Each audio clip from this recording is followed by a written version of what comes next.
Hello everyone. तो ये कहानी है नैन्सी की, जिसके के पेरेंट्स का किसने बेरहमी से कत्ल कर दिया था। ये तो शुक्र है कि इसकी मॉम ने इसे अलमारी में छुपा दिया था, तभी उन गुंडों की नज़र इस पे नहीं पड़ती। अब अपनों की ही लाशों के बीच बैठ के बहुत ज़्यादा इमोशनल हुई बैठी होती है। अचानक ही नोटिस करती है कि कैसे इसकी मॉम के हाथ में एक बटन है, और ऐसे कोटों के बटन तो जनरल की फैमिलीज के ही हुआ करते थे। अब इसे शक होने लगा था कि हो ना हो किसी जनरल फैमिली के ही बंदे ने मेरी फैमिली को डिस्ट्रक्ट किया है, और मैं इस बात का बदला ज़रूर उनसे लेके रहूँगी और पता करवाऊँगी कि उन्होंने मेरी फैमिली को मारा तो मारा भी क्यों। अब इसका स्टेप प्रो, जिसका नाम किशन है, और इसकी फैमिली ने ही जिसे अडॉप्ट किया था, वो भी इसे मज़ीद जनरल की फैमिली के खिलाफ ही भड़का रहा होता है कि तुम्हें अपनी फैमिली का बदला उनसे लेना है। अब तुम्हें जो भी मेरी हेल्प चाहिए होगी मैं वो भी तुम्हारी करूँगा। सो इसने भी अब अपना फुल प्लान बना लिया था। नेक्स्ट सीन में ही इसे जनरल रेजिडेंस में ही दिखाया जाता है, और हाथ में इसके वही वाला बटन भी था कि मैं इस जैसा तलाश करूँगी कि इसके कोट के साथ मैच करता है। फिर तो सारा दूध का दूध और पानी का पानी हो ही जाना है। ये तो मेड सू बन के ही यहाँ पे काम करने के लिए आई थी। बटलर अंकल एक मेड से कह रहे होते हैं कि तुम्हें अपने बॉस के लिए हैंगओवर सूप लेने की जाने की ज़रूरत नहीं है, क्योंकि इन दोनों का चक्कर चल रहा था कि हम इतने में साथ में टाइम स्पेंड करेंगे, और ये वाला सूप सू को पकड़ा दो, वही जाके जनरल साहब को दे देगी।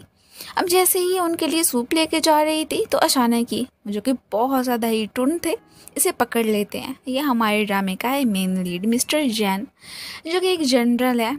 अब इसकी शामत तो उसके हाथों आ ही चुकी होती है। जैसे ही वो इसकी शर्ट को नीचे करता है तो उसकी नज़र पड़ती है कि इसके शोल्डर पे तो एक बटरफ्लाई टैटू बना हुआ है। अब किसी भी मेड्स को अलाउ नहीं था कि ऐसी हरकतें करे, तो उसे शक होने लगा था कि कहीं तुम कोई और पर्सन तो नहीं हो, मीन के मेड्स में से तो नहीं लग रही हो। अब ये परेशान हो जाती है कि वो क्या करूं। अब खैर इसने उसके साथ नाइट तो स्पेंड कर ली थी, लेकिन फिर मन में खुद को ही कोस रही होती है कि मैं इनोसेंट नहीं रही हूँ, कुछ खोने के लिए कुछ पाना तो पड़ता ही है। इसने बटरफ्लाई टैटू को ही ख़त्म करने का फ़ैसला कर लिया था कि कल को अगर जनरल साहब ने सारी इन्वेस्टिगेशन की भी सही तो उन्हें ये नहीं पता चल पाएगा कि रात वाली लड़की कोई और नहीं बल्कि मैं थी। अब वाकई में सबकी शामत तो आई ही होती है। सारी मेड्स को ही लाइन में खड़ा कर दिया गया था कि रात को वो वाली लड़की कौन थी।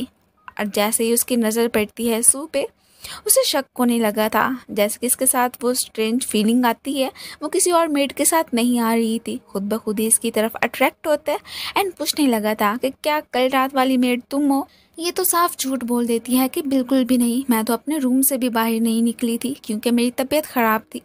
अब अचानक ही एक मेड जिसका नाम के है मैंग, वो बोल पड़ती है कि वो आपके लिए हैंगओवर सूप तो मैं ही लेके गई थी। फिर इसकी बात पे विश्वास कर ही लेता है कि कोई और तो मान नहीं रहा, ज़रूर यही होगी।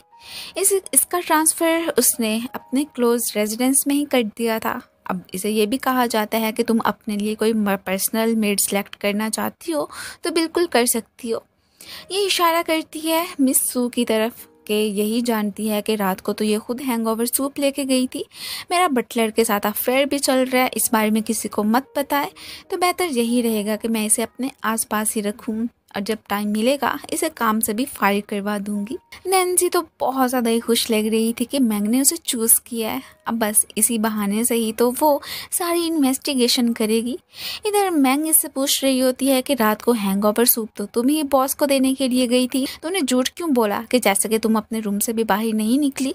अब इनके बीच बातें हो ही रही थी कि असिस्टेंट लियू आके इसे इन्फॉर्म करते हैं कि आपको जनरल ने बुलाया है, सो जल्दी से पहुँचे।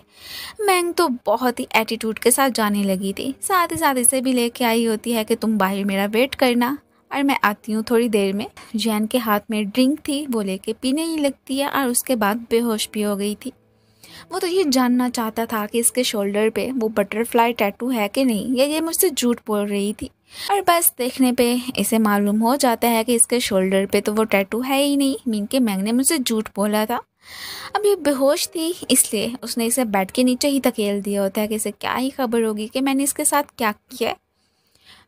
अब ये बैथ लेना चाहता था, सो बाहर से ये आवाज़ देता है कि जो भी लड़की मौजूद है अभी के अभी अंदर आओ। वो अब इसकी हेल्प करने लगी थी। अब ये उसकी तरफ जो अट्रैक्ट होता है फ़ौरन से इसे पकड़ के अपने क्लोज बिठा लेता है कि मुझे सच सच बताओ कि रात वाली लड़की तुम ही थी ना। ये कह देती है कि बिल्कुल भी नहीं, और मैं आपसे झूठ क्यों बोलूँगी, और बस ऐसे ही उसे खुद से दूर कर देती है। थोड़ी बहुत तो परेशान भी हो गई थी कि अभी तक इनका डाउट क्लियर क्यों नहीं हुआ है कि वो लड़की मैं नहीं थी, बार बार मुझसे पूछे ही जा रहे हैं। ये साइड पे चली जाती है और ये मन में सोच रहा था कि क्या वाकई में ये वो लड़की नहीं है, शायद मेरा वहम भी तो हो सकता है। अगले दिन तो मैं काफ़ी ज़्यादा ही हैप्पी लग रही थी कि ज़रूर रात को तो मैंने अपने जनरल के साथ नाइट स्पेंड क्यों नहीं है। इसे कुछ भी याद नहीं था कि उसने तो इसे बैठ के नीचे ही धकेल दिया था। एक मेड आ जाती है कि आपको बड़ी मैम ने बुलाया है। मीन के अब बड़ी मैम को भी मालूम हो गया था कि कैसे ये जनरल के क्लोज है और इसने अपने रेजिडेंस में भी मैम को स्टे करने की इजाज़त दे दी है। अब इसके तो इरादे यही होते हैं कि अब मेरी सारी सच्चाई के बारे में ये लड़की जानती है, मीन के नैन्सी, इसे तो जॉब से फायर ही करवा दूँ जानबूझ के। अब मॉम के सामने ऐसी हरकतें करती है जैसे कि ये उसे सबके सामने एम्बैरेस फील करवाना चाहती है। अब मॉम भी भड़क ही गई थी कि तुम लड़की बाज नहीं आ सकती हो क्या, और तुम्हें तो रूल्स वगैरह का बिल्कुल भी पता नहीं है। और यहाँ पे तो एक मेड से कह के 2-3 थप्पड़ ही उसे लगा दिए जाते हैं। ये बेचारी अब इससे पहले कि मज़ीद इससे बदतमीज़ी करते, ऊपर से ही जैन आके उन्हें मना कर देता है कि इतनी भी इसकी मिस्टेक नहीं है जितने कि आप लोगों ने यहाँ पे लड़ाई झगड़ा ही डेवलप करके रख दी है। अब वो इसकी चोट पे लगाने के लिए मेडिसिन देता है कि तुम अपना ख्याल रखो, और यही कहता वो वहाँ से चला गया था। और बाद में ये मैंग को पकड़ लेती है कि देखो, अगर तुम यहाँ पे रहना चाहती हो कि तुम्हारे करतूतों के बारे में मैं किसी को मत बताऊँ, तो तुम्हें मेरी भी फेवर करनी पड़ेगी। मैं भी यहाँ पे स्टे करना चाहती हूँ और तुम भी मेरे साथ कोऑपरेट कर लो, यही तुम्हारे लिए बेहतर रहेगा। बट मैंगना के इरादे तो बिल्कुल भी सही नहीं लग रहे होते हैं। उसने तो सोच लिया था कि चलो अगर मेरी ये चाल कामयाब नहीं हुई है तो कोई बात नहीं है, अब नेक्स्ट टाइम तो इस लड़की को मैं यहाँ से भगवा के रहूँगी। ये रात को हालांकि इसने कोशिश की थी कि ये बटरफ्लाई टैटू गायब हो जाए, बट नहीं हुआ। इसकी चोट काफ़ी ज़्यादा ही गहरी हो गई होती है। जैसे ही मेडिसिन अप्लाई कर रही थी तो इसका ये टैटू पीछे से इसने देख लिया था। अब इसे अंदाज़ा हो जाता है कि पहले कंफर्म होता या ना होता, अब तो मज़ीद इसे मालूम हो गया था कि ये तो वही लड़की है जिसने कि तब जनरल के साथ नाइट स्पेंड की थी। चलो कोई बात नहीं है, जनरल को शक ना हो, सो सेम ऐसा ही टैटू मैं भी अपने शोल्डर पे बनवा लूँगी। बाकी इसे भगाने के लिए कुछ सामान चोरी कर लेती है कि मैं इस पे इल्ज़ाम लगा लूँगी। अब इसे क्या ही खबर कि ये सारा कुछ तो नैन्सी ने नोटिस कर लिया था। बटलर अंकल से ये हेल्प मांगने के लिए आ गई थी। आखिर को उसकी गर्लफ्रेंड जो होती है यही कह रही थी कि मेरे पास एक प्लान मौजूद है, सो तुम्हें मेरे साथ कोऑपरेट करना है। वो भी मान गया था और इनकी सारी बातें चुपके से नैन्सी ने सुन ली थी। बट तभी इसे पकड़ के मैडम के हवाले कर दिया जाता है कि ये वही लड़की है जिसने कि न सिर्फ घर में चोरी करने की कोशिश की है, बल्कि इसका अफेयर तो एक कोच के साथ चल रहा है। हालांकि मेड्स को यहाँ पे अफेयर्स वगैरह चलाने की बिल्कुल भी इजाज़त नहीं थी। अब कोच साहब भी यही झूठ बोल रहे होते हैं। उसे बटलर ने जो हायर किया था कि हाँ यही लड़की है, इसने मुझे सीड्यूस करने की कोशिश की थी, बट प्लीज़ मुझे तो माफ़ कर दे, मैं तो बहक गया था। मॉम तो नैन्सी पे बहुत ज़्यादा ही भड़क गई थी कि तुम लड़की में तो बिल्कुल भी तमीज़ नहीं है। बटलर अंकल को ऑर्डर दे देती हैं कि इसे तो मार मार के दुर्गत बना दो। एंड इवन के इसके बाद जैसे कि इसकी कंडीशन इतनी ज़्यादा ख़राब हो गई थी, इसे घर से भी बाहर फेंकवा दिया होता है। ये बेचारी बहुत ज़्यादा ही दुखी लग रही थी। अब क्या करती है, अपने पेरेंट्स का रिवेंज लेने के लिए उसे ये सब कुछ तो बर्दाश्त करना ही था। इतनी आसानी से तो माफ़ नहीं कर सकती थी इन लोगों को। जैसे ही बाहर पड़ी थी और यहाँ पे हमारे हीरो की एंट्री होती है, वो तो इसे मुश्किल में बिल्कुल भी नहीं देख सकता था। फ़ौरन से ही लेता हुआ इसे अपने रूम में आ जाता है और अचानक ही ये फिर नोटिस करती है इसने उसके कोट से वो वाला बटन ले लिया था। और जैसे ही मैच करती है जो कि इसके पास बटन मौजूद होता है, बट दोनों काफ़ी ज़्यादा डिफरेंट थे। अब इसे लगने लगा था कि शायद मैं खामखा में ही जनरल पे भी शक कर रही थी। हो सकता है कि इसने मेरे पेरेंट्स को ना मारा हो। अब ये सारी बातें सोच ही रही थी कि पीछे से वो पूछने लगता है कि क्या तुम ठीक हो, और वैसे मैंने नोटिस किया है कि तुम्हारे शोल्डर पे शायद कोई टैटू है कि क्या, यहाँ पे तो काफ़ी गहरा जख्म है। अब नैन्सी आगे से कोई बहाना बना देती है कि नहीं, कोई भी टैटू नहीं है, एक्चुअली में बटलर अंकल ने मुझे काफ़ी ज़्यादा मारा था, तो इसलिए चोटें गहरी हो गई। अब यही सारी बातें मैंग ने सुन ली थी। अब ऑब्वियसली सी बात है, उसे यहाँ पे जो सहूलियात मिल रही थी उन सबको पाने के लिए उसे हर हाल में यहाँ पे रहना था, इसलिए जानबूझ के ही एक फेक टैटू बनवा लेती है अपने शोल्डर पे और जनरल को भी दिखाने ही लगी थी। वो पूछ लेते हैं कि क्या ये तुम्हारा रियल टैटू है, बट जब उस रात तो मिनके इसने उसका शोल्डर चेक किया था तब तो वहाँ पे कुछ नहीं था। अब ये आगे से झूठ बोल देती है कि हाँ हाँ ऑब्वियसली सी बात है, मेरा टैटू ही है, ये कभी कभी गायब हो जाता है एंड कभी कभी शो हो जाता है। अब ये कंफ्यूज सी हो जाता है कि कहीं सच में महंगी तो वो लड़की नहीं थी, हो सकता है कि मुझे कोई गलत फहमी हो गई होगी, बट नहीं, जो भी है मैं इस सारी सच्चाई का पता तो चला के रहूँगा। जितना कि ये नैन्सी की तरफ अट्रैक्ट होता है, वैसे मैग्ना के साथ होते हुए इसे बिल्कुल भी फीलिंग्स नहीं आती हैं। इसकी चोटें कुछ बेहतर हो गई थी, इसलिए अब एक्सक्यूज़ करते हुए साइड पे चली गई थी। जो कि इसके लिए खाना लेके आया था देना भूल जाता है, सो असिस्टेंट लियो को इनके पीछे भेजता है, जाके उसे देख के आओ। इस पे गुस्सा कर रही थी कि मैग्ना मैडम, मैंने तुम्हें समझाया भी था ना कि हम दोनों कोऑपरेट करेंगी, बट नहीं, तुम पास नहीं आई। मेरे खिलाफ भड़काने की क्या ज़रूरत थी उन ओल्ड लेडी को। और तभी ऊपर से असिस्टेंट लियो इसके लिए जो खाना लेके आया था ये तो मैंग के लिए ही रखती हुई चली जाती है। और इस खाने को देख के इसकी तबीयत बिगड़ने ही लगी थी। और ये जो कि एक मेड नोटिस करती है, वो तो मॉम की ही चेली होती है, आके फ़ौरन से बता देती है कि मैंने आज नोटिस किया था कि जैसे कि हो ना हो मैंग प्रेग्नेंट है, हमारे बॉस के बच्चे की माँ बनने वाली होगी। ये सुन के तो मॉम परेशान हो जाती हैं कि ठीक है, मैं मानती हूँ कि वो सेकंड लेडी है, बट ये एक्सेप्ट नहीं करूँगी कि वो बच्चे की माँ बने। वो इसी मेड को ऑर्डर दे देती हैं कि जाओ एक अबॉर्शन सूप जाके उसे पिला दो, वो बच्चा इस दुनिया में नहीं आना चाहिए। वो सूप लेके इसके पास आई थी। अब इसे तो सारी समझ आ जाती है कि कोई भी नहीं चाहता है कि ये बच्चा इस दुनिया में आए। ये जानबूझ के ही यही वाला सूप इधर इसे पीने को बोलने लगी थी कि अगर तुम चाहती हो कि तुम्हारी सच्चाई सबके सामने मत आए, बेहतर यही रहेगा कि ये अबॉर्शन सूप पी लो। वो तो फ़ौरन से ही पी गई थी। वैसे भी उसका यहाँ पे किसी से भी कोई लेना देना नहीं था, बस आप कुछ इन्वेस्टिगेशन करने के बाद उसके तो इधर से जाने के ही प्लान होते हैं। ये मैडम इसके दिल में जगह बनाने की पूरी कोशिश करती है, बट नहीं, उसका ध्यान तो सिर्फ और सिर्फ नैन्सी की तरफ ही होता है। बाद में जो कि इसकी चोट अभी तक सही नहीं हुई थी, यहाँ पे खुद ही मेडिसिन लगाने लगा था और फिर इसे इसका ख्याल रखने का बोल के वहाँ से चला भी जाता है। इतना कुछ होने के बावजूद अभी तक नैन्सी को यहाँ से नहीं भगा पाई थी। फिर से इस मैडम को एक आइडिया आता है, वो फिर से इस पे चोरी का इल्ज़ाम लगाती है और यही सब कुछ देखने के बाद ही इसे एक जगह पे कैद कर दिया गया था कि ये लड़की तो कभी इधर से बाहर निकले ही ना। ये तो शुक्र है कि विंडो का दरवाज़ा खुला होता है। ये फ़ौरन से ही भागने की कोशिश करने लगी थी तो तभी एक लड़के से टकरा जाती है और ये लड़का कोई और नहीं बल्कि वो था जिससे कि इसका इनकाउंटर हुआ था जब ये अब्रॉड में स्टडी करने के लिए गई थी। लैन बहुत ज़्यादा ही हैंडसम होता है। वो तो इसे देखते ही पहचान गया था कि अरे तुम नैन्सी हो ना, लेकिन ये झूठ बोल देती है कि नहीं, आपको कोई गलत फहमी हुई है, मैं तो मेड सू हूँ। और ये कहते हुए वहाँ से भाग गई थी, बट हो ना हो इसने तो उसे पहचान ही लिया था। अब अपने ब्रदर को देख के काफ़ी ज़्यादा ही खुश हो रहा होता है कि तुम तो इतने दिनों बाद वापस आए हो। अब ये कह देता है कि हाँ, मैं एक लड़की को ढूंढने के लिए ही आया था, मे बी कि वो मुझे मिल जाए। मॉम तो अपने बेटे को देख के काफ़ी ज़्यादा खुश होती हैं। बाद में ये बटलर अंकल से उस मेड सू की सारी इन्फॉर्मेशन ही मांगने लगा था। अब जो भी इसे मालूम होता है सारा का सारा बता देता है। इसने तो हर हाल में अब उसके दिल में अपनी जगह बनाने का डिसाइड कर लिया था। बटलर अंकल तो ये सारी बातें सुन के बहुत ज़्यादा ही सरप्राइज रह जाते हैं कि ये सबको हुआ क्या है, आखिर उस मेड में क्या बात है कि जिसे भी देखो बस उसी के बारे में ही पूछ रहा है। इसकी तबीयत तो बहुत ज़्यादा ही बिगड़ गई थी, बेचारी को थोड़ा बहुत फीवर भी होता है, लेकिन ये लोग तो उससे काफ़ी ज़्यादा काम करवाते हैं। नैन्सी की इस कंडीशन को देखते हुए जैसे ही उसकी चोट पे मेडिसिन अप्लाई करता है तो इनकी नॉइसेस को सुन के बाहर खड़ी मैंग समझ लेती है कि इनके बीच ज़रूर कुछ ना कुछ तो हो ही रहा है। फ़ौरन से ही जाके शिकायत इसने मॉम को लगा दी थी। उनका पूछते के मारे बुरा हाल होता है कि इस लड़की को आए इतने भी दिन नहीं हुए हैं, बट देखो कैसे तमाशा खड़ा करती है। कभी देखो कि इसका अफेयर जनरल के साथ चल रहा है, मिनके वो आके इसकी साइड ले रहा होता है, और अब तो इसने मेरे दूसरे बेटे को भी अपने चाल में फंसा लिए।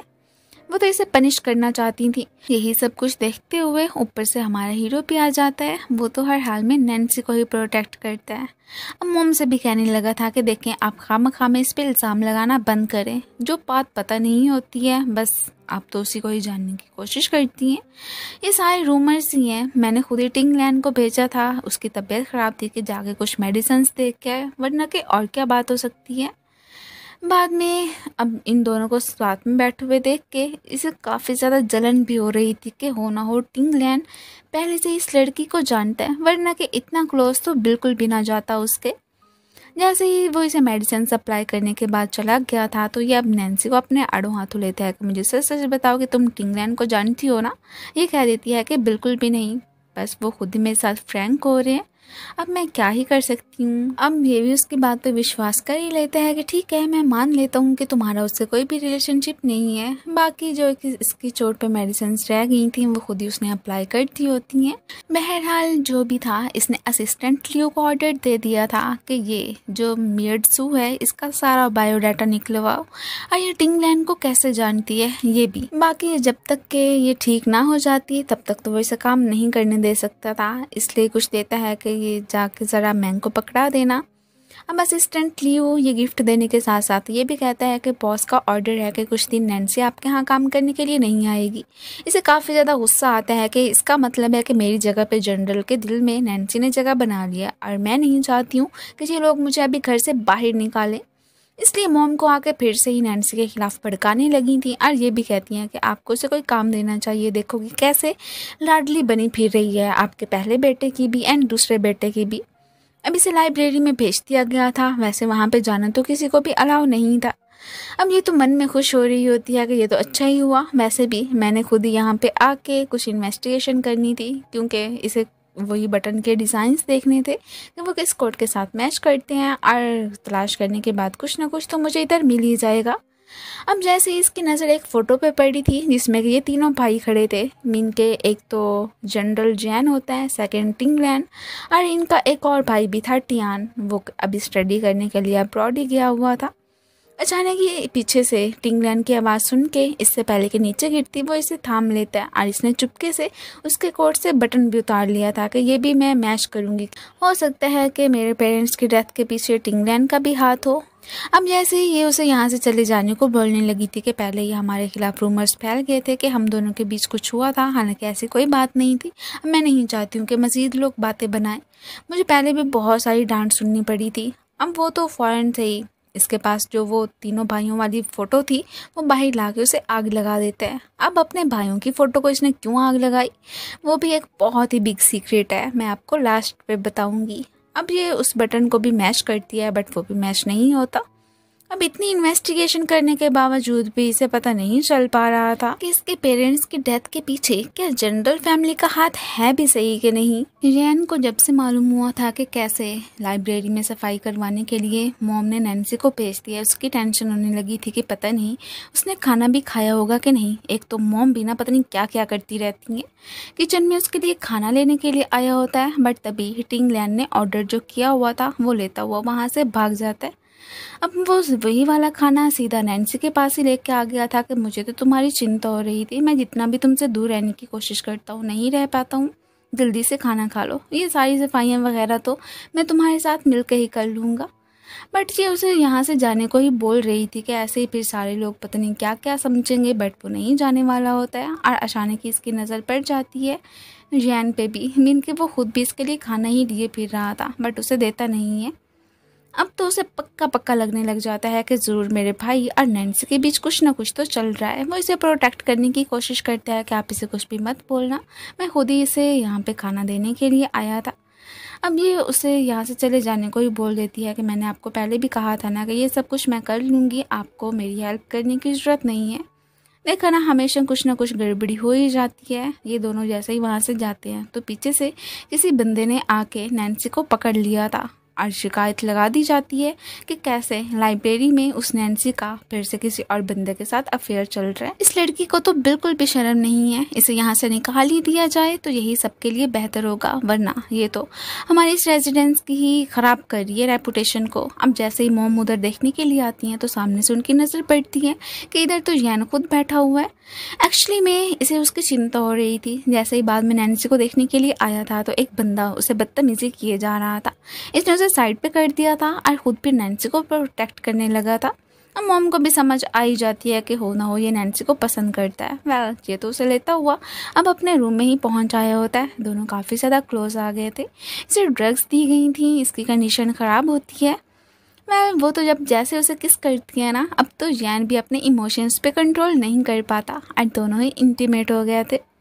अब टिंगलैंड को जैसे ही पता चला था कि इसे ड्रग्स दी गई हैं, वो तो फौरन से इसे देखने के लिए आ जाता है कि ये सब कुछ किसने किया है। तो उसे अभी के अभी अपने रूम से दफ़ा हो जाने का ऑर्डर देता है कि ये मेरी लड़की है और टिंगलैंड तुम जितना भी हो सकता है उससे दूर रहो। वो अभी क्या ही करता, बाहर आके अब मन में ही कोसने लगा था कि ब्रो मैं तुम्हें बिल्कुल माफ़ नहीं करूँगा। इसकी तो यही कोशिश होती है कि ये नैन्सी का दिल जीते, बट ऐसा तो अपने ब्रो के होते हुए नहीं कर पा रहा था।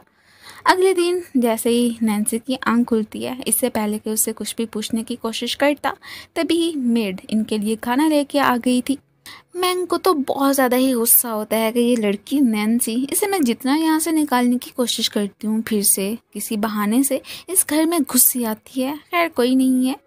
अब ये खुद जो जनरल की फेवरेट गर्ल बनना चाहती थी, इसकी बजाय नैन्सी ने ही इसकी जगह ले ली थी। इसका गुस्सा करना तो बनता ही था। अब यहाँ पे टिंगलैंड जैसे इसके लिए सूप लेके आया था, ये उसे खुद से दूर रहने को ही बोलने लगी थी। नोटिस करती है कि जैन ने भी इन दोनों पे नज़र रखी हुई है। खैर वो बहुत ही ऑब्सेसिव किस्म का बंदा था, इसलिए कह देती है कि देखो तुम ना जितना हो सकता है मुझसे दूर ही रहो तो यही हम दोनों के लिए होगा। पहले भी हमारे खिलाफ रूमर्स पहले थे और जो तुम्हारी मॉम ने मुझे पनिश किया था उसके ज़ख्म अभी भी ठीक नहीं हुए हैं, और वैसे भी मैं तुम्हारे भाई को पसंद करती हूँ। यही सारी बातें सुनने के बाद ही जैन भी अब इनके सामने आ जाता है कि सुन लिया टिंगलैंड कि ये मेरी गर्ल है और सिर्फ मुझे पसंद करती है, सो हमारे बीच इंटरप्ट करना बंद करो। और इसे लेता हुआ डाइनिंग टेबल पे आ जाता है। सारे मिलकर ही ब्रेकफास्ट करने वाले थे। मम्मी से खाना सर्व करने को बोलती हैं और अचानक ही इधर मैंग की तबीयत बिगड़ गई थी। सो मॉम को अंदाज़ा हो जाता है कि ये तो प्रेग्नेंट है। हालांकि अबॉर्शन सूप मैंने इसे दिया भी था, शायद इसने पिया नहीं है। वो काफ़ी ज़्यादा ही भड़क गई थी। वो नहीं चाहती थी कि ये बच्चा इस दुनिया में आए। और वैसे भी जनरल की एक फियांसी है जी जो कि अब्रॉड स्टडी करने के लिए गई थी और वापस भी आने वाली थी। इन्होंने तो बस कुछ दिनों की इधर स्टे करने की इजाज़त दी थी। अब ये कह रही होती है कि प्लीज़ मैं इस बच्चे को हर हाल में इस दुनिया में लाना चाहती हूँ, क्या आप इसे माफ़ नहीं कर सकती हैं। अब जैन भी इसकी साइड लेता है तो वो मान ही गई थी। अब जैसे तैसे करके इस बच्चे को भी इस दुनिया में लाना था। सो वो जैन के क्लोज जाने की कोशिश करती है कि इसके दिल में अपनी जगह बना ही लूँ तो अब बेहतर ही होगा। बट जैन को तो अंदाज़ा था कि ये बच्चा तो उसका है ही नहीं, क्योंकि उसने तो कभी से टच ही नहीं किया। ये भी ज़रूर चीट करने की कोशिश कर रही है। बाकी बटरफ्लाई टैटू भी इसका अंदाज़ा इसे हो गया था कि इसने उसके लिए भी झूठ बोला था। ये तो वो लड़की थी ही नहीं जिसने कि फर्स्ट डे ही जिसके साथ नाइट स्पेंड की थी, वो तो एक्चुअली में नैन्सी ही थी। अब जैसे इसकी नज़र नैन्सी पे पड़ती है ना, ये तो बस उसे उठाता हुआ अपने रूम में ही आ जाता है। आज के दिन तो जैन ने देख लिया था कि इसके शोल्डर पे वो बटरफ्लाई टैटू है, तो पूछ लेता है कि तुमने मुझसे झूठ क्यों बोला था, वही लड़की तुम थी ना जिसने कि मेरे साथ नाइट स्पेंड की थी। ये भी कह देती है कि हाँ ठीक है, मैं मानती हूँ कि मैंने झूठ बोला था। मैं आपकी वुमेन बन के नहीं रहना चाहती थी, जो भी था अब होना था सो हो गया, और मेरे भी इसको छुपाने के पीछे भी कोई रीजंस थे जो कि मैं आपको बताना मुनासिब नहीं समझती हूँ। वो भी कह देता है कि ठीक है जितना छुपाना है छुपा लो, मैं भी ये जान के रहूँगा कि आखिर तुम्हारी रियल आइडेंटिटी है तो है क्या। अब बाद में असिस्टेंट के थ्रू से ये न्यूज़ मिलती है कि वो जो लड़की थी ना मैंग, उसने खुदकुशी कर लिया। उसे देखने के लिए उसके रूम में आते हैं, बट जो कि उसकी लाश की सिचुएशन थी ना, उसको देखते हुए नहीं इतनी तो समझ आ जाती है कि इसने खुदकुशी नहीं की बल्कि किसी ने इसे मारने की ट्राई की है। बट कोई ऐसा क्यों कर सकता है, मीन के मैग्ना से उसकी क्या दुश्मनी होगी। बाद में हमें तो टिंगलैंड बहुत ही सस्पिशियस सा बंदा नज़र आता है। ये भी कोई ना कोई खिचड़ी पका ही रहा था। अब वो भी अपने भाई के खिलाफ ऐसा क्यों, कि जो भी सारी सच्चाई है हमें मालूम हो ही जानी है। और एक्चुअली में हमें यह भी अंदाज़ा हो जाता है कि जो कि उस मैग्ना को ठिकाने पे लगाया था, उसके पीछे भी इन्हीं सांप का ही हाथ था। बाकी मैग्ना की डेथ हो चुकी थी, इसने अपनी मॉम को भी इस बारे में बता ही दिया होता है। वो तो काफ़ी ज़्यादा ही परेशान लग रही थी। खैर कोई नहीं था, जो होना था सो हो गया। वैसे भी इनके यहाँ ये नहीं होता है कि मतलब एक लड़की आई चली गई तो कोई बात नहीं, दूसरी आ जाएगी। मैग्ना की सीट तो नैन्सी ने संभाल ली थी। ये तो इससे दूर रहने को ही बोलने लगती है, क्योंकि मॉम को अंदाज़ा था कि जनरल की एक फियांसी है। वो तो खुद से ही उन्होंने कहा होता है कि उसकी फियांसी, हालांकि ये तो बिल्कुल भी जीजी को पसंद नहीं करता है। अब यही कह रही थी कि वो जल्दी अब्रॉड से वापस आने वाली है, सो नैन्सी जितना दूर हो सकता है तुम जैन से दूर रहना। ये भी कह देती है कि हाँ ठीक है मॉम, आप जैसा करने को बोल रही है मैं बिल्कुल वैसा ही करूँगी। खैर वो इन सारे मामला से दूर ही रहना चाहती थी। भी एंट्री हो गई थी, वो तो बहुत ही हैप्पी लग रही होती है, क्योंकि इतने दिनों के बाद ही उसकी मुलाकात यैन से हुई थी और वो उसे पसंद भी करती है। यहाँ पे मॉम ने तो इसे अपने घर में ही स्टे करने की इजाज़त दे दी होती है, और वैसे भी वो गवर्नर की बेटी थी, इससे तो कोई भी मैस क्रिएट नहीं करना चाहता था। ये जेलिस फील करती है कि इसकी फियांसी यार देखो फिर भी मेरे पीछे पड़ा हुआ है, और वो बाद में आके इसे समझाने की कोशिश करता है कि देखो जीजी को मैं अपनी फियांसी नहीं मानता हूँ, ये तो सिर्फ मॉम की ही बातें हैं। अगर मेरे दिल में कोई लड़की है तो वो सिर्फ और सिर्फ तुम ही हो। यही बातें चल ही रही थी कि तभी ऊपर से जीजी इसके लिए कोई सूप बना के लाती है। ये तो चुपके से एक जगह पे छुप गई थी, लेकिन यहाँ पे तो जीजी की नज़र पड़ ही गई होती है। उसे बहुत ज़्यादा गुस्सा आता है नैन्सी पे कि ये मेरा मैन मुझसे छीनने की कोशिश कैसे कर सकती है। इस लड़की को तो मैं ऐसा मज़ा सिखाऊंगी ना कि सारी ज़िंदगी याद रखेगी। बाकी के जो जैन का तीसरा भाई था टियान, वो भी इसके साथ ही वापस आ गया होता है। उसे तो हर हाल में अपनी भाभी बनाना ही था जीजी को, इसलिए इसके साथ मिलकर प्लानिंग करते हैं कि क्यों ना हम नैन्सी को ही ठिकाने पे लगा दें। उसके बाद तो ज़रूर मेरा भाई तुम्हें ही पसंद कर लेगा, तुम्हारे अलावा तो कोई और उसके दिल में लड़की आ ही नहीं सकती है। ये भी खुश हो गई थी। अब ये सारे ही आउटिंग पे जाने का प्लान बनाते हैं। इवन किसी ये भी कह रहे होते हैं कि अगर आप नैन्सी को साथ लेके जाना चाहते हैं तो बिल्कुल जा सकते हैं। मैं तो इतना तो मान गई हूँ कि आप शायद उसे पसंद करते हैं। अब बस नैन्सी का नाम लेते ही वो फ़ौरन से मान गया था। इसने तो एक रूम ही अपने और नैन्सी के लिए बुक करवाया होता है कि हम साथ में ही स्टे करेंगे। और ये सुन के अब तो जीजी का गुस्से के मारे बुरा हाल हो जाता है कि मैंने सोचा था कि मैं इसके साथ स्टे करूंगी, बट नहीं, इसे फिर भी नैन्सी की ही चिंता है। नैन्सी को इधर अपने भाई का मैसेज मिलता है, जो कि एक तरह से किसी गैंग का लीडर ही बना हुआ था। वो उसी ने ही अपनी बहन को भेजा होता है जैन की फैमिली को डिस्ट्रैक्ट करने के लिए। और यहाँ पे ये अपने भाई को इतने अरसे बाद देख के खुश हो रही होती है। अब यही कह रही थी कि इतनी इन्वेस्टिगेशन करने के बाद भी मुझे पता नहीं चल पाया कि क्या यान फैमिली ही थी जिसने कि हमारे मॉम डैड को मारा था। वो स्टीली से इन्वेस्टिगेशन करने को ही बोली जा रहा था, और ये भी कहता है कि अगर तुम थक गई हो तो वापस आ सकती हो, मैं घर पे ही तो तुम्हारा वेट कर रहा हूँ कि कब वापस आओगी। अब ये थोड़ा और टाइम लेना चाहती थी। अब बाहर से जैसे ही जैन की आवाज़ सुनती है तो फ़ौरन से अपने भाई को वहाँ से भगा देती है। वो तो भड़कता हुआ ही आ गया था, और इवन के यहाँ पे बंदूक भी निकाल लेता है कि मुझे सच सच बताओ कि तुम्हारे रूम में कौन था। वो समझ रहा था कि टिंगलैन ही इससे मिलने के लिए आया था, क्योंकि ऑलरेडी टियान ने अपने भाई को इसके खिलाफ भड़का दिया था कि मैंने आवाज़ें सुनी है जैसे कि टिंगलैन तुम्हारी ये जो गर्ल है ना उससे मिलने के लिए आया हुआ है। ये भी कह देती है कि अगर तुम्हें मुझ पर विश्वास नहीं है तो मैं मर ही जाऊँ तो यही बेहतर होगा। विंडो से छलांग लगाती है उसका ध्यान भटकाने के लिए कि इतने तक तो मेरा भाई यहाँ से भाग ही जाएगा। अब वो इसका हाथ पकड़ लेता है कि क्या करने की कोशिश कर रही हो तुम। वो तो इसे पसंद करता था, कभी भी खोने का नहीं सोच सकता था। और इवन की जलन भी तो हो ही रही थी कि टिंगलैन के और इसके बीच जरूर कुछ न कुछ तो है जो कि ये मुझसे छुपा रही है। और यहाँ पे फोर्सफुली उसे किस भी करने लगता है। और बाकी अपना प्लान तो ये नाकाम होता हुआ देख के बहुत ज़्यादा ही दुखी लग रहे होते हैं कि ये क्या बात हुई, नैन्सी की हर बात यान क्यों मान लिया करता है। अब जो भी है उस लड़की को तो हमेशा हमेशा के लिए उसकी लाइफ से ठिकाने लगाना ही पड़ेगा। ये लोग कहीं दूर जा रहे थे तो तभी रास्ते में एक बंदा आके कोई मैसेज देता है जैन को। कुछ काम के रिलेटेड ही बात थी। जैसे ये साइड पे खड़े होते हैं तो चुपके से स्टेयर से इन्होंने नैन्सी को नीचे धक्का दे दिया था। वो बेहोश हो जाती है। अब उसे देखते हुए जैन आ जाता है कि तुम लोगों ने क्या किया इसके साथ, एक एक को मैं देख लूँगा, ये मेरी गर्ल है और तुम लोगों की इसे टच करने की हिम्मत भी कैसे हुई। उसे तो यकीन था कि जीजी का ही इसके पीछे किया धरा होना है। हालांकि इसका चेकअप करवाने के लिए एक डॉक्टर को इसने बुलवाया ही होता है, बट ना टिंगलैन की भी एंट्री हो गई थी। वो इसे अकेला तो बिल्कुल छोड़ नहीं सकता था कि इसका खुद ही मैं इलाज करूँगा। अब ये हैरान हो रहा होता है कि मीन के टिंगलैन अचानक ही जैसे ये बेहोश हुई तो वो इसे देखने के लिए कैसे आ गया। मीन के ज़रूर इसके पीछे कुछ ना कुछ तो गड़बड़ी है ही सही, ये कोइंसिडेंस नहीं हो सकता। अब वो इसका ट्रीटमेंट करते हैं। ये भी कहने लगा था कि जो कि इसके सर पे चोट लग गया है, तो हो सकता है कि इस तरह से इसकी मेमोरी भी लॉस हो चुकी हो। कुछ मेडिसिन दे दी थी कि आप मेरे जाने के बाद रात को इसे दे देना। अब रात को वो इसे मेडिसिन देता, अभी तक नैन्सी को होश नहीं आया था, तो फिर खुद ही वो मेडिसिन इसके गले से उतारने की भी कोशिश करता है। फिर जैसे ही अब इस होश में आता है तो ये अपने क्लोज देख के काफ़ी ज़्यादा ये हैरान हो गई थी। उसे थप्पड़ भी दे मारती है। इसकी सारी मेमोरी लॉस हो चुकी होती है कि तुम कौन हो और मेरे क्लोज क्यों आ रहे थे। अब मुझे समझाने की कोशिश करता है कि यार मैं तुम्हारा ही बंदा हूँ और तुम मेरे साथ ऐसे कैसे कर सकते हो। मीन के मुझे पूरे थप्पड़ ही मार दिया। अब फिर से इसका चेकअप करवाने के लिए टिंगलैंड को ही बुलाता है और टिंगलैंड तो यहाँ पे खुश हो रहा था कि जाहिर सी बात है जो इसने मेडिसिन दी थी कि अब तो इसकी मेमोरी लॉस हो चुकी है, ज़रूर मैं इसका दिल जीत लूँगा। मीन कि वो इसने जानबूझ के ही किया था क्योंकि नहीं चाहता था कि कभी भी नैन्सी यैन को पसंद करे। बाद में नैन्सी, अब हालांकि इसकी मेमोरी लॉस हो चुकी थी, वो कभी भी इसके पास नहीं रहना चाहती थी, बार बार भागने की ट्राई करती है, लेकिन उसने भी इसे खुद के साथ बांध कर ही रख दिया होता है कि अब भी मैं देखता हूँ कि कैसे मेरे चुंगल से बच कर यहाँ से भागती हो। अब यहाँ से वापसी पे मैडम कह रही होती है जीजी कि क्या आप मुझे ड्रॉप कर देंगे घर पे, बट इसने तो साफ मना कर दिया था। ये तो घुमाने फिराने के लिए ही नैन्सी को लेकर आया होता है। ये एक बहाने से कहती है कि क्या मैं ये मेकअप ट्राई करूँ, उसके लिए आपको तो मुझे छोड़ना पड़ेगा, बट वो नहीं छोड़ने वाला था कि कोई बात नहीं है, ये सारी चीज़ें मैं खुद ही तुम पे अप्लाई कर दूँगा। इसके बाद ही वो इसे खुद से दूर कर देती है। दोनों खाना खाने के लिए आते हैं और यहाँ पे भी हैंड कप से इसे बांध के ही रखा होता है। अब ये कह देती है कि प्लीज़ क्या आप मुझे छोड़ेंगे, मैंने इतनी आसानी से खाना नहीं खा पा रही हूँ।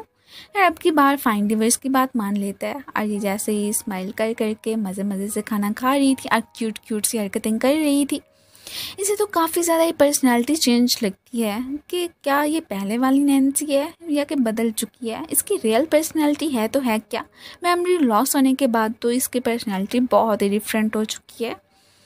अब खैर जो भी है वो सारी सच्चाई मैंने जो कि अपने असिस्टेंट को बोला हुआ है मुझे मालूम हो जाएगी, लेकिन अब ये काफ़ी ज़्यादा क्यूट लग रही है, वरना पहले तो हमेशा सीरियस ही रहा करती है। और इन दोनों को इतना क्लोज देख के जो कि इसका भाई था दूर खड़ा सैड हो रहा होता है कि मैंने तो इसे भेजा था यहाँ पे कि अपना रिवेंज लेगी, बट नहीं, इन दोनों के बीच तो फीलिंग्स डेवलप होना स्टार्ट हो गई हैं। नेक्स्ट जैसे ही घर पे आए थे तो मॉम गुस्सा कर रही होती है यान पे कि तुम्हारी फियांसी तो जीजी है, बट नहीं, तुम तो हमेशा इस लड़की की साइड लेते हो। ये भी कह देते हैं कि ये तो आप नहीं माना हुआ है कि वो मेरी फियांसी है, बट मैंने तो इस बात को कभी एक्सेप्ट किया ही नहीं। मैं सिर्फ नैन्सी को ही पसंद करता हूँ और हम दोनों को अभी तक कोई पैदा नहीं हुआ है कि जो कि जुदा कर सके। और ये कहता हुआ बड़े ही एटीट्यूड के साथ वहाँ से चला गया था। बाद में असिस्टेंट लियो के थ्रू इसे मालूम होता है कि कैसे कुछ काम में गड़बड़ी हो गई है और उन्हें यहाँ से जाना पड़ गया था। पीछे से जो कि ये सोने का प्रिटेंड कर रही थी, आंख खुलते ही यहाँ से भागने की कोशिश करने लगती है और इसे भगाने में फ़ौरन से ही टिंगलैंड आ जाता है कि मैं जानता हूँ कि तुम फंसी हुई हो, इस सब में तुम्हारी हेल्प कर दूंगा। ये पूछ लेती है कि वैसे आप क्या मेरे पहले फ्रेंड थे, मुझे याद तो नहीं है कि हम दोनों का क्या रिश्ता था। वो भी कह देता है कि हाँ बस ऐसे ही मान लो कि हम दोनों फ्रेंड्स ही थे। इस तरह के वो इसके क्लोज आ रहा होता है। ये काफ़ी ज़्यादा नर्वस फील करती है, दूरी हो गई थी बट ये सब कुछ टियान ने देख लिया था। वो इसी पे गुस्सा करने लगता है कि देखो तुम चुड़ैल कहीं कि यहाँ से भाग जाओ, जब भी देखो या तो मेरे बड़े भाई के पीछे पड़ी हुई होती हो या फिर मेरे छोटे भाई को सीड्यूस करने की कोशिश कर रही होती हो। ये अब कह देती है कि देखो अगर आपको ऐसे ही लगता है तो ठीक है, मैं इस घर से चली जाती हूँ, इसे तो यहाँ से जाने का बहाना चाहिए था। इसे यहाँ से निकलते हुए देख के मोम रोकने की कोशिश करती हैं कि किधर जा रही हो। ये कोई भी रिप्लाई नहीं देती। अब मेड से कह के वो इसे पकड़वा देती हैं कि और यहाँ पे स्पेशली जीजी भी इन्हें उसके खिलाफ भड़काने ही लग गई थी कि देखा मोम अब से ये बदतमीजी कर रही थी, आपको रिप्लाई देना भी इसने मुनासिब नहीं समझा। और बस यही कहने के बाद इस बेचारी को थप्पड़ मार देती है। इधर नैन्सी का तो बहुत ही बुरा हाल था कि ये क्या बात हुई, जो भी आता है मुझे टॉर्चर किए जा रहा है, हालांकि मैं खुद भी तो यहाँ पे नहीं रहना चाहती हूँ ना। एक तो मुझे यहाँ से भेज नहीं रहे हैं और ऊपर से मार भी रहे हैं। तभी जैन अपना काम निपटा के जो कि वापस आया था जीजी को साइड पे कर देता है कि देख मैंने तुम्हें 1000 बार मना किया हुआ है कि इससे दूर रहा करो, बट नहीं, तुम लोग तो बिल्कुल भी मेरी बातें मानते ही नहीं हो। उसने तो अब साफ कह दिया था कि नेक्स्ट टाइम अगर कोई भी ऐसी हरकत करेगा ना तो मैं सबको देख लूँगा। ये बेचारी कहती भी है कि मैं यहाँ से चली जाती हूँ, बट नहीं, वो तो इसे हमेशा अपने साथ ही रखना चाहता था। अब जब से ये इसकी मेमोरी लॉस हुई थी तब से तो बिल्कुल भी इसे खोना नहीं चाहता था। बाकी जीजी को तो इसने घर से ही निकालने का ऑर्डर दे दिया होता है कि बस तुम्हारे बहुत ज़्यादा दिन गुजर चुके हैं, अब जाओ अपने घर पे। अब ये गवर्नर की बेटी थी या नहीं थी इसे इस बात से कोई भी फ़र्क नहीं पड़ता था कि मैं तुम्हें पसंद नहीं करता हूँ और ना ही कभी मैं तुमसे शादी करूँगा और ना ही इस बात को मैंने कभी एक्सेप्ट किया है कि तुम मेरी फियांसी हो। इस बेचारी के फेस पे भी चोट ही आ गई थी जो कि उसने इतनी ज़ोर का उसे थप्पड़ मारा था। ये चेक करने की कोशिश करता है, वो फ़ौरन से इसे उससे दूर कर देती है या मेरी चिंता करने की ज़्यादा ज़रूरत नहीं है। बाद में इसके चोट को देखते हुए टिंगलियन मेडिसिन अप्लाई करने के लिए आया था एंड इसे हंसाने की भी कोशिश करता है।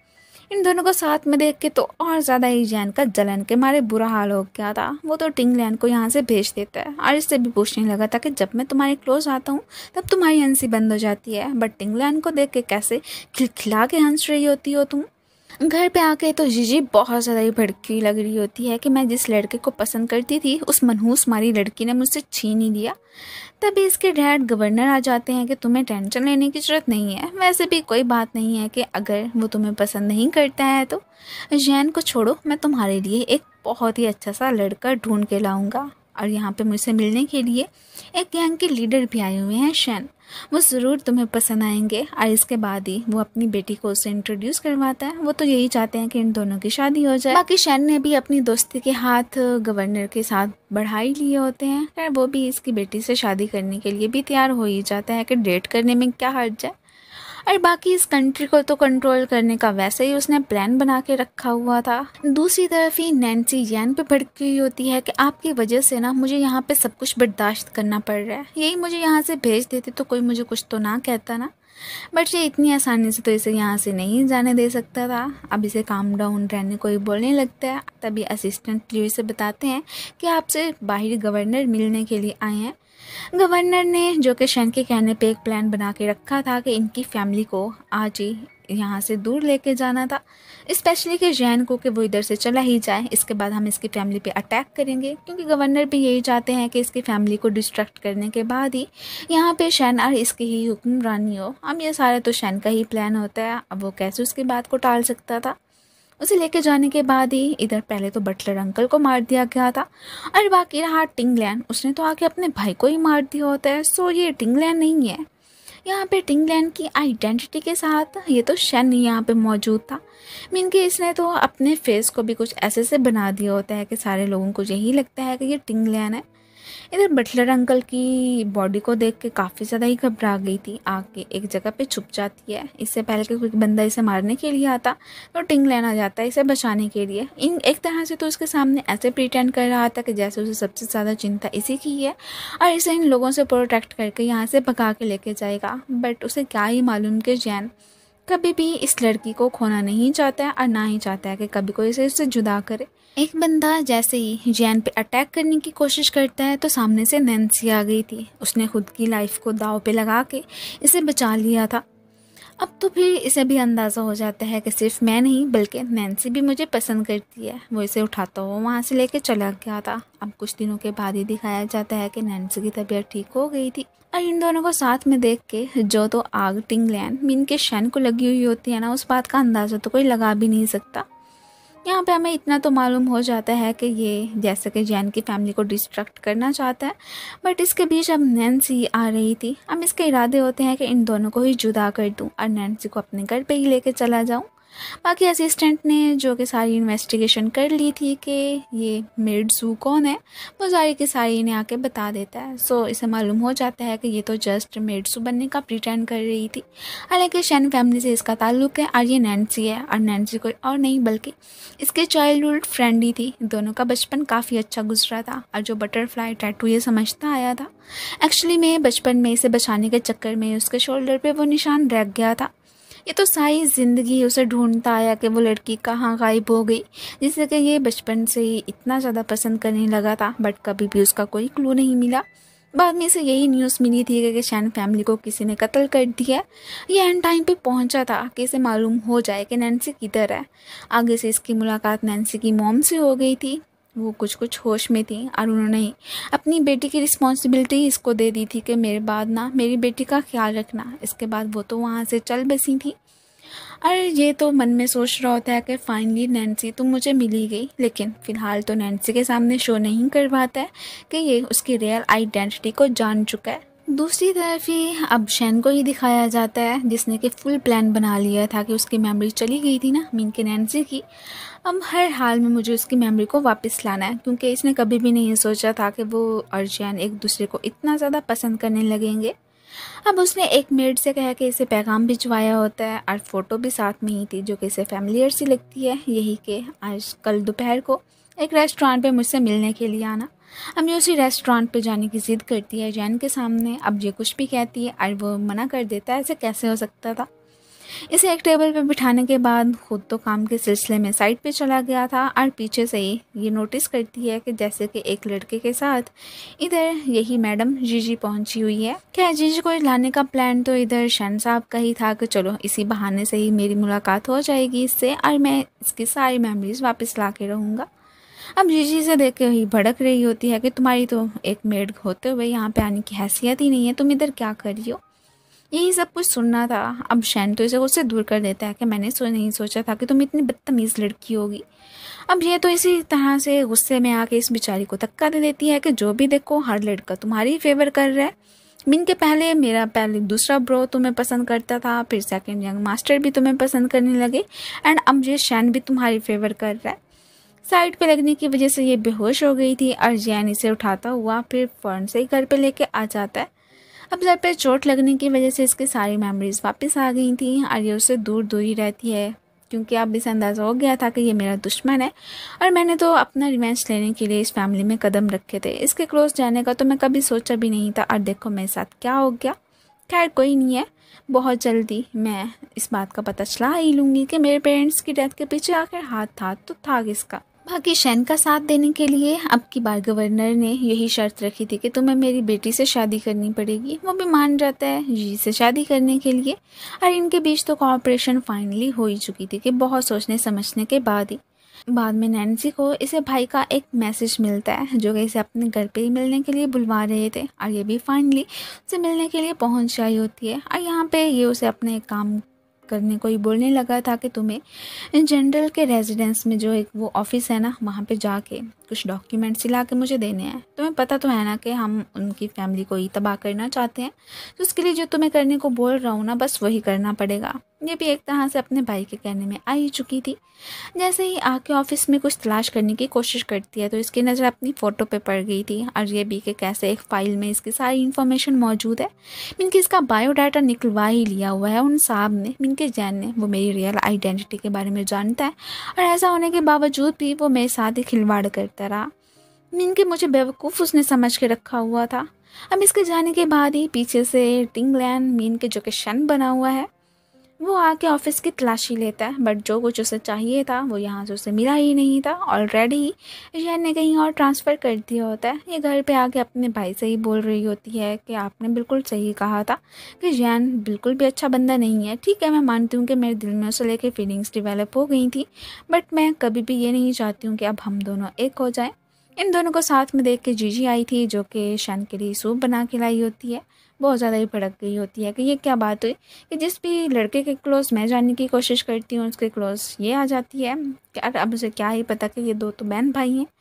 मीन के उसे उस नज़र से पसंद नहीं करता है। शैन ने तो जीज को यहाँ से भेज दिया होता है क्योंकि वो नहीं चाहता था कि नैन्सी के साथ ये मज़ीद बदतमीज़ी करे। अब शैन के ज़्यादा क्लोज जाने के लिए ये कुछ ड्रग्स वगैरह ही मिला रही होती है कि आज की रात तो पक्का पक्का मैं उसके दिल में जगह बना लूँगी। और ये सब कुछ करते हुए नैन्सी ने देख लिया था। वो इसे रोकने की कोशिश करती है कि तुम क्या कर रही हो, और इसी चक्कर में ऊपर से जो एक भारी बॉक्स पड़ा हुआ था वो नीचे आके गिरता है जहाँ से कि उसे वो मास्क मिलता है। अब इसे सही समझ आ गई थी कि ओहो, तो मेरा भाई शैनी टिंगलैन बनने का नाटक कर रहा है और इसने बहुत पहले से ही टिंगलैन को मार दिया था। वो तो बेचारा इनोसेंट था। जब इसकी तब अब्रॉड में लाइब्रेरी के बाहर ही मुलाकात हुई थी। ये अपने भाई से पूछती है कि आपने ऐसा क्यों किया। हमने ठीक है कि फैमिली से बदला लेना है, बट ये तो नहीं कि इनोसेंट लोगों को ही मारते जाओ। और वो अपनी बहन को समझाने की कोशिश करते हैं कि देखो, अगर वाकई में तुम चाहती हो ना कि अपने पेरेंट्स का रिवेंज लो तो हमें तो उसकी फैमिली को डिस्ट्रैक्ट करना ही होगा। तुम ये बात जितनी जल्दी हो सकता है समझ लो तो यही बेहतर रहेगा। अब ये भी मान ही गई थी कि ठीक है, अब तो हम अपना रिवेंज लेने के काफ़ी ज़्यादा क्लोज हैं, बस एक दफ़ा दोबारा से वो हमारे हत्थों चढ़ जाए। वैसे भी ये तो अब उसे छोड़ के अपने भाई के पास रहने के लिए आ गई होती है। अब नेक्स्ट ही जीजी और शन की जो इंगेजमेंट सेरेमनी होने वाली थी उसका इनविटेशन कार्ड तो इसे भी मिल गया होता है। अब ये तो जानता था कि शन और नैन्सी बहन भाई ही हैं, इसलिए इसने भी वहाँ पे जाने का डिसाइड कर लिया होता है कि इसी बहाने से नैन्सी से मुलाकात हो जाएगी। सो नेक्स्ट ईयर हमें इनकी इंगेजमेंट का ही सीन दिखाया जाता है। आज के दिन फाइनली सबको इंट्रोड्यूस करवा दिया था कि नैन्सी मेरी बहन है, शन ने। अब ये मैडम तो नैन्सी को खुद से दूर करने के बाद ही उसके क्लोज आ जाती है। यार ये तो इधर स्पेशली के जनरल जैन को अवॉइड करना चाहती थी, वहाँ से चली ही गई थी साइड पे। और बाद में सुनती है कि कैसे इसका भाई शन अपने आदमियों के साथ मिलकर प्लानिंग कर रहा है कि आज के दिन इंगेजमेंट पार्टी में कोई भी नहीं बचना चाहिए। अब इसे सारे मामलात का पता चल गया था कि ओहो, तो मास्टर माइंड तो मेरा अपना भाई ही है। मीन के ये यहाँ पे गवर्नर की फैमिली को, जैन की फैमिली को डिस्ट्रैक्ट करने के बाद ही खुद ही इस कंट्री पे रूल करना चाहता है। इसे काफ़ी ज़्यादा अपने भाई पे गुस्सा आता है कि आप इनोसेंट लोगों को कैसे मार सकते हैं। बट उसने अपनी बहन को एक रूम में बंद कर दिया था कि तुम ना बाहर निकलोगी और ना ही किसी को सारी सच्चाई के बारे में बताओगी। बचाने की इसकी नज़र एक डायरी पे पड़ती है जो कि इसके पापा की थी, और बस उसे पढ़ने के बाद तो इसके होश ही उड़ जाते हैं। एक्चुअली में शन को लगता था जैसे कि उसके मॉम डैड की डेथ सिर्फ नैन्सी के डैड की वजह से हुई है। उन्होंने ही इसके मॉम और डैड को मारा था, हालांकि ऐसी कोई भी बात नहीं थी। अगर वाकई में नैन्सी के पेरेंट्स ने ऐसा किया होता तो वो भला फिर बाद में शन को अडॉप्ट क्यों करते। बट नहीं, उस बेवकूफ़ को तो इतनी समझ आई ही ना। इस बात का ही तो सबसे ज़्यादा गुस्सा इसे भी हो रहा होता है कि मैं कितनी ज़्यादा ही ना समझ निकली। मीन के मेरे घर में ही होते हुए उसने मेरे माँ बाप को मार दिया और मैं समझती रही कि इसके पीछे जैन का हाथ है। बट नहीं, ऐसा तो कुछ भी नहीं था। हालांकि वो तो मुझसे कितना ज़्यादा लव करता था और मैं बस हमेशा ही उससे अपना रिवेंज लेने का सोचती रही। अब इसकी रियल आइडेंटिटी तो मैं सबके सामने एक्सपोज करके रहूँगी और जो भी इसका प्लान है वो भी मैंने नाकाम कर देना है। ये तो शुक्र है कि डैड ने बचपन में इसे कुछ ट्रिक्स वगैरह सिखाई थी कि दुश्मन का मुकाबला कैसे करना है, जिसकी वजह से ना सिर्फ ये उस रूम से बाहर निकल पाती है बल्कि कुछ गार्ड्स को तो वैसे इसने टपका दिया था। इधर गवर्नर का कत्ल कर दिया था शन साहब ने। अब ये भी गन निकाल लेता है कि देखो तुम इधर क्या करने की ट्राई कर रहे हो। अब इससे पहले कि ये मजीद शन पे गोली चलाता, शन ने अपने बचाव के लिए जीजी को आगे कर दिया था। सो अपने पिता की तरह वो बीमारी ही जा चुकी होती है। अब इससे पहले कि इनके बीच मज़ीद कोई भी लड़ाई झगड़ा होता तभी गन लेके ऊपर से नैन्सी भी आ गई थी। अब उसने आइडेंटिटी एक्सपोज करके रख दी थी जैन के सामने भी कि किसी ने ही मेरे मॉम डैड का भी कत्ल किया था और तुम्हारी फैमिली पे जो अटैक हुआ था उसके पीछे भी यही है, इसका हाथ है। इसने ही तुम्हारे भाइयों को भी मारा है और तुम्हारी मॉम को भी मारने की ट्राई की थी। अब यही सब कुछ सुनने के बाद ही वो भी कह देता है कि हाँ बिल्कुल मैंने सही किया था। एक तो तुम्हारे डैड की वजह से मेरी फैमिली तबाह बर्बाद होकर रह गई और मैं नहीं चाहता था कि यहाँ पे जितनी भी फैमिली हैं वो हैप्पीली अपनी लाइफ को गुजारे। अब ना ही तुम्हारे डैड ऐसा करते और ना ही मैं अपना रिवेंज लेने का प्लान बनाता। अब उसे समझाने की भी कोशिश करती है कि तुम बिल्कुल गलत हो। अगर मेरे डैड तुम्हें तुम्हारे मतलब पेरेंट्स को मारते तो तुम्हें अडॉप्ट क्यों करते। लेकिन ना, ये भला कोई बात कहाँ समझने वाला होता है। इसके सर पे तो भूत सवार था। इधर ही कुछ बॉम्ब वगैरह भी इसने ऑलरेडी फिट करके रख दिए थे कि आज मैं तो मरूंगा ही सही बट मेरे साथ साथ तुम लोग भी इस दुनिया से जाओगे। बट नहीं, यहाँ पे वो सांप तो खैर मारे ही जा चुके होते हैं। बट जैसे तैसे करके जैन खुद भी बच गया था और उसने नैन्सी को भी बचा लिया होता है। शन के रिवेंज के सामने इन दोनों का प्यार जीत ही गया था। और बस इसी के साथ ही हमारे इस ड्रामे की एंडिंग हो जाती है। Thank you so much for watching. So guys, आप लोगों को ये ड्रामा कैसा लगा मुझे कमेंट्स में ज़रूर बताइएगा। मिलते हैं फिर नेक्स्ट वीडियो में न्यू कहानी के साथ। तब तक के लिए बाय एंड अपना ख्याल रखना।